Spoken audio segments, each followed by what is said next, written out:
Hi hello నమస్తే welcome to auto wala updates. ఇప్పుడే Ram NRI movie చూసి రావడం జరిగింది. ఇంక ఈ మూవీ అయితే అందరూ చిన్న యాక్టర్స్తో ఈ మంత్ 26న థియేటర్స్లో రిలీజ్ అయిందండి.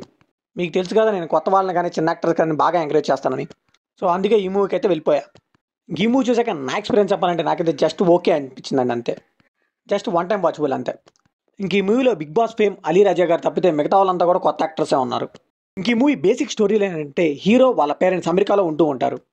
అయితే వాళ్ళకున్న బిజీ షెడ్యూల్లో ఒకరినొకరు పలకరించుకున్నంత బిజీగా ఉంటారు. అయితే వాళ్ళ పేరెంట్స్తో విసిగిపోయిన హీరో లోన్లీనెస్గా ఫీల్ అయ్యి ఇండియా వచ్చేస్తాడు వాళ్ళ గ్రాండ్ పేరెంట్స్ దగ్గరికి.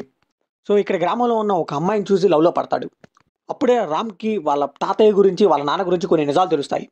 అండ్ వాళ్ళ మామయ్యకి రామ్ అంటే అస్సలు పడదు. అసలు ఎందుకు రామ్ అనేది ద్వేషిస్తున్నాడు వాళ్ళ మామయ్య అండ్ తెలిసిన నిజాలు ఏంటి, వాళ్ళ పేరెంట్స్ ఇండియాకి వచ్చారా లేదా, ఇదంతా తెలియాలంటే ఈ మూవీ ట్రై చేయాల్సిందే. ఇంక ఈ మూవీలో పాజిటివ్ విషయానికి వస్తే ఒక మంచి చక్కటి మెసేజ్ ఇచ్చారని చెప్పాలండి. జీవితంలో ఎంత బిజీ అయినా ఎంత దూరం ఎగిరినా మన బంధాలకి బంధుత్వాలకి విలువనివ్వాలి అనేది బాగా చెప్పారు. ఇంకా స్టోరీ అయితే చాలా రొటీన్ అయినా కానీ అమెరికా కుర్రాడు ఇండియాకు వచ్చి ఆ ప్రేమ ఆప్యాయతల్ని ఆ బంధుత్వాల్ని ఎలా కలుపుకున్నాడు అనేది కొంచెం కొత్తగా చూపించారు.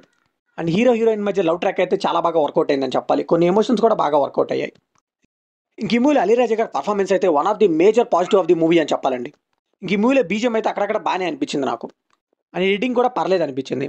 స్టోరీ స్క్రీన్ ప్లే చాలా పాతగా ఉన్నా కానీ కొంచెం కొత్తగా చూపిద్దామని డైరెక్టర్ అయితే ప్రయత్నించారు. అండ్ డెబ్యూట్ ఫిల్మ్ అయినా కానీ ఆయన అయితే కొంతవరకు సక్సెస్ అయ్యారు.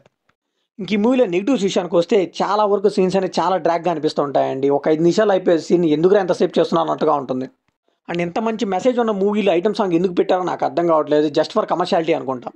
ఇంకా ప్రొడక్షన్ వాల్యూస్ కూడా ఓకేగా ఉన్నాయండి. చిన్న సినిమా కాబట్టి బడ్జెట్ తక్కువ కాబట్టి మనం అయితే అడ్జస్ట్ అవ్వచ్చు. ఇంక యాక్టర్స్ కూడా అంత న్యాచురల్గా ఏం పర్ఫామ్ చేయలేకపోయారు. కొంచెం ఆర్టిఫిషియల్గా అనిపించింది, ఎందుకంటే అందరూ కొత్త వాళ్ళు కాబట్టి.